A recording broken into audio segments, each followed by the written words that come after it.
I swear I like this arc dubbed. I swear I like this. I like the dub of this arc. I do.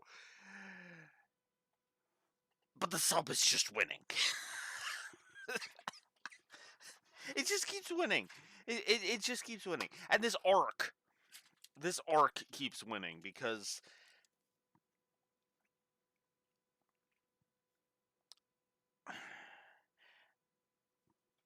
I'm actually still kind of debating because it's a minimum an A. Do I think this is an S rank episode?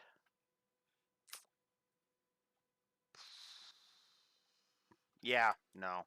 I think this is an S rank.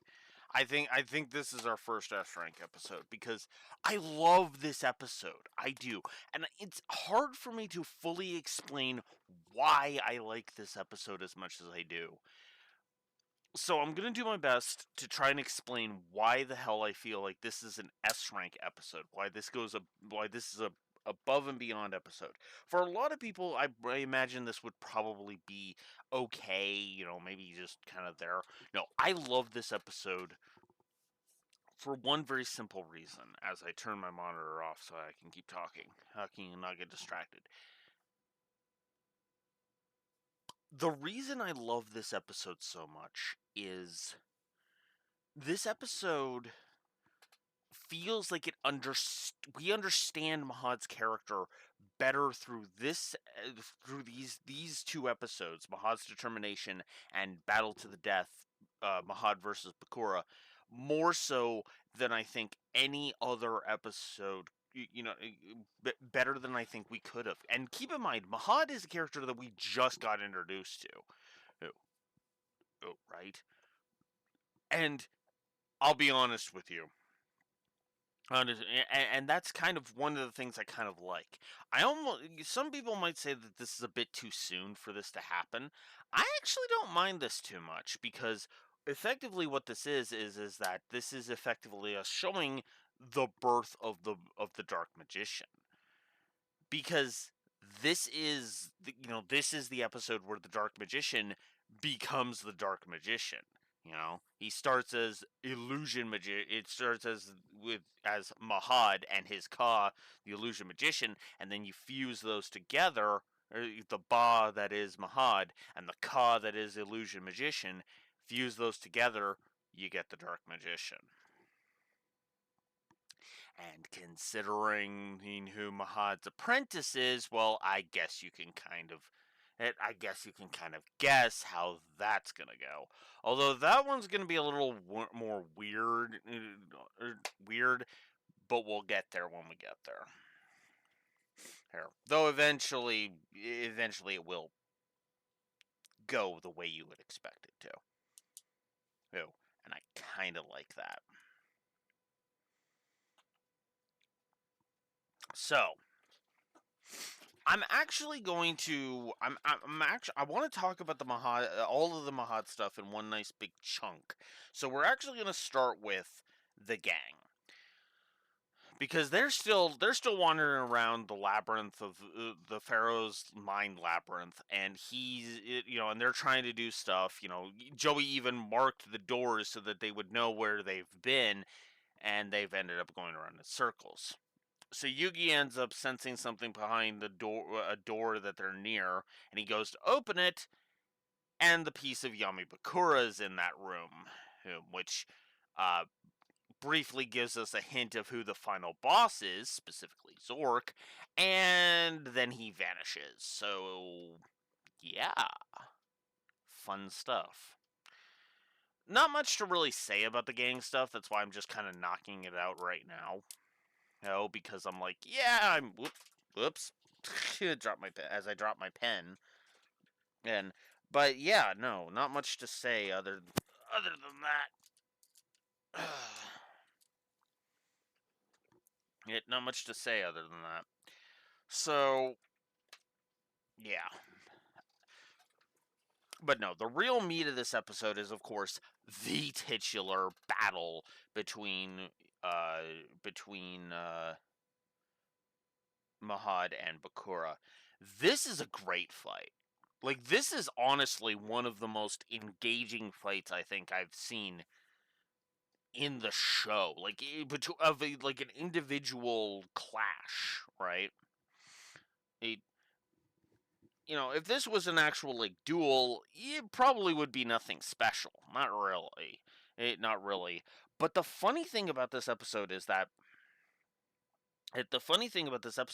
I kind of like that we're slowly escalating things. So for example, Diabound has shown that it has the capacity to right? That's why it looks so different in the opening versus, when we first see it, right?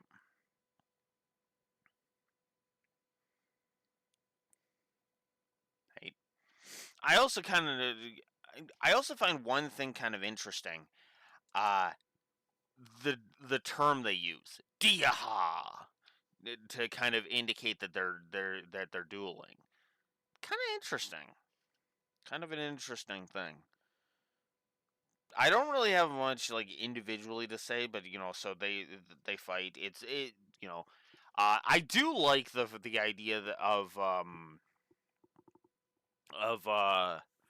Shadow Ghoul having the power to go through walls because when you fuse it with Labyrinth, you get Wall Shadow. Kind of a neat little thing.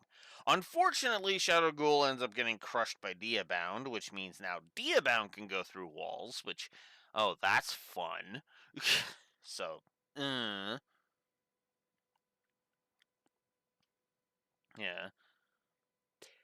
I also like that Bakura ends up getting caught in the bear trap. When Mahad starts trying to use the traps in the place they're in to his advantage. Advantage. Meanwhile, Latem and Mana are trying to figure out what the hell they're sensing. Mana, of course, was trying to get into Mahad's shrine so she could figure it out, and the guards are like, "No, nobody can go in until Mahad is Stram." They literally shove her to the ground. In the Japanese version, we literally cut immediately to them, Atem and Mana in the shrine, in the shrine in the dub, because I guess we don't want to imply that ancient Egyptian guards treat women like crap. I guess it's about the best. That's about the best I can come up with, because it's not like uh, they haven't had characters get shoved before of both genders. So shrug. Regardless, though, I do like that Atem kind of flexes his authority a little bit. Hey, let her in. Oh, Pharaoh, yes, yes, as you wish. I just kind of like that. It's like, yeah, no, we're not wasting time. Just let her in. And I like that there's no argument to that because he's the Pharaoh, right? Remember how I said in uh, Tomb of the Nameless Pharaoh how left foot forward as a sign of putting your heart towards the Pharaoh, towards the gods. So that's just kind of a neat thing. I also like the nice touch that Atem and Mana actually see Illusion Magician's tablet start to crack in the sub, because that indicates he's in trouble. They over explain it in the dub, and I think that's the other than the final scene of this episode, other than the birth of the Dark Magician, that just kind of made me kind of like this one.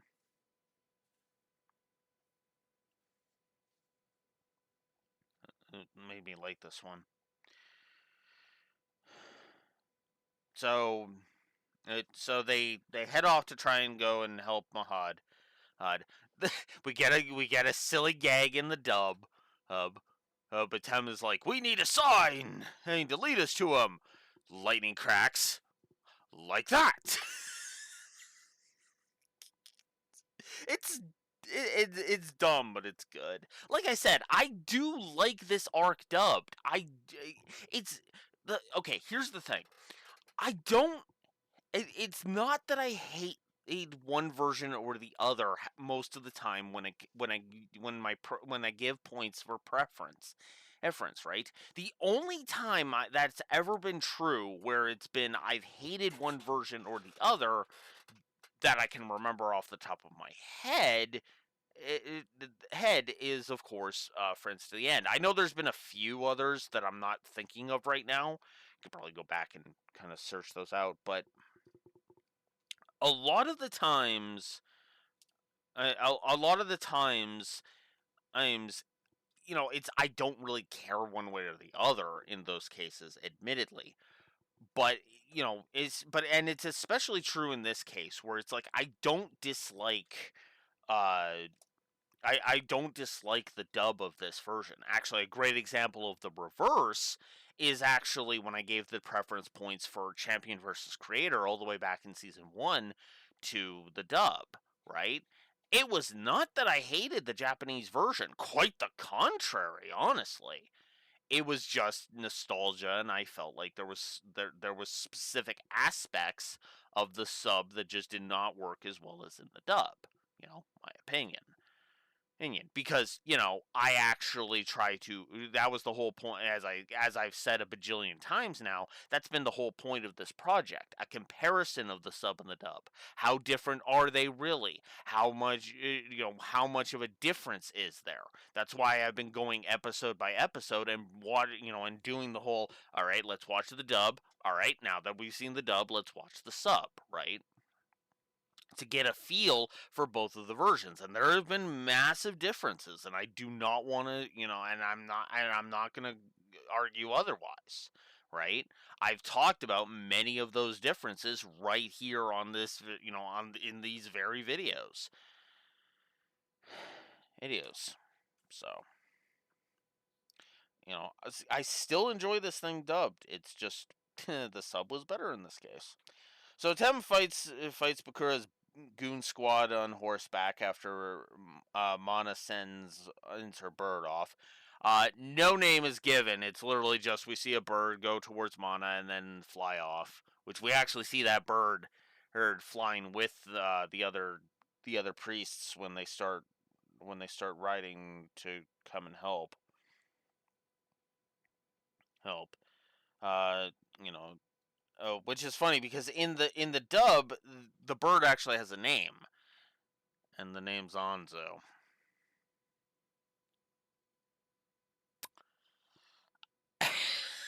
I just thought I'd point that out because that's actually funny. Anzu Gardner probably didn't sound as well as good to the dub writers. I guess I don't know.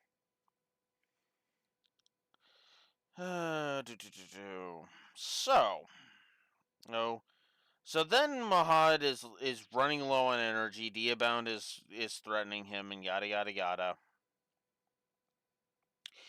And so he decides he's going to craft a forbidden technique to fuse his Ba with his Ka, as my Xbox's controller gets low on battery. And that is when the Dark Magician is born. Dark Magician, who is voiced by 2003 Leonardo. Honestly, I need to look up. I should look up when the 2003 series first debuted versus when this dub first debuted. That's what I should look up because again, to the reason why we call it the 2003 series was because it debuted in 2003.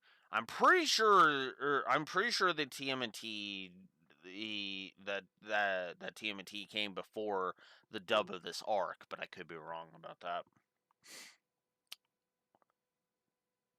No real reason other than Michael Center Nicholas voicing both Leonardo and Mahad. No, not at all. Not at all. Anyways, so Mahad is reborn. Everybody senses it. Bakura gets his hands on the Millennium Ring. And Mahad has made the ultimate sacrifice so that his soul can serve the Pharaoh forever.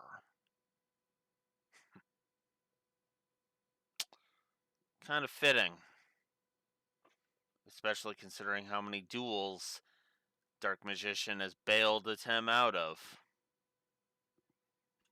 I mean, let's see. Let's see. How many wins did he actually help?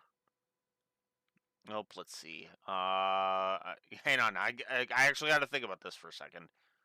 Let's see.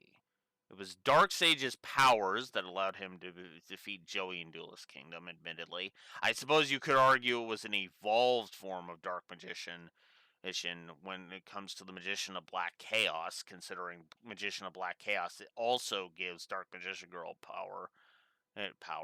Um...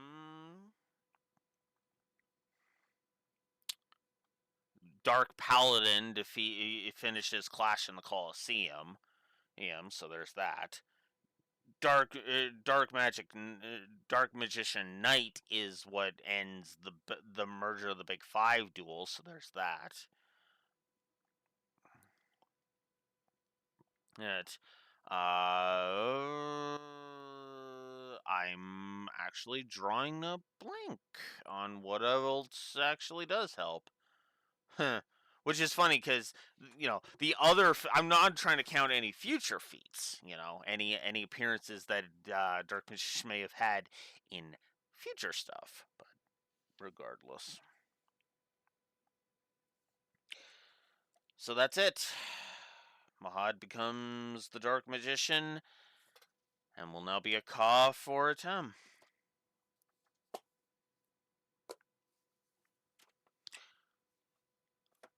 I love this episode. I really do. This episode is fantastic, in my opinion. I've always liked this episode, ever since I first saw it.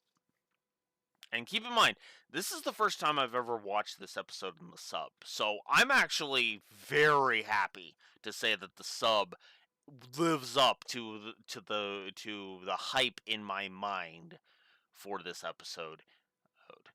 And which is funny because you would think that wouldn't be true given given my track record of bitching out the sub. But no, this episode was fantastic even in the sub. Which, by the way, that's how an episode gets an S rank. An episode physically is physically incapable of getting an S rank unless both versions are exquisite. And in this case, both versions are exquisite.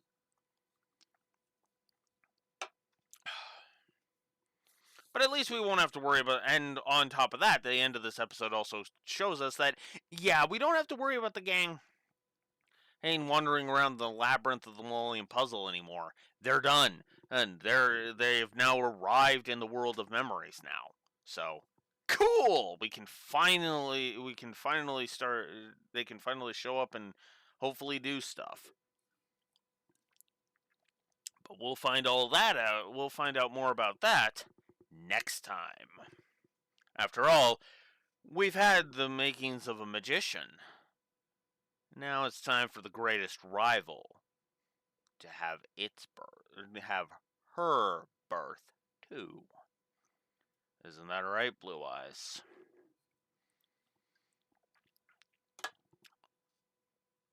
Blue Wolf Alex of the Lore Walkers signing out of this fantastic episode. Have a good one. Stay tuned.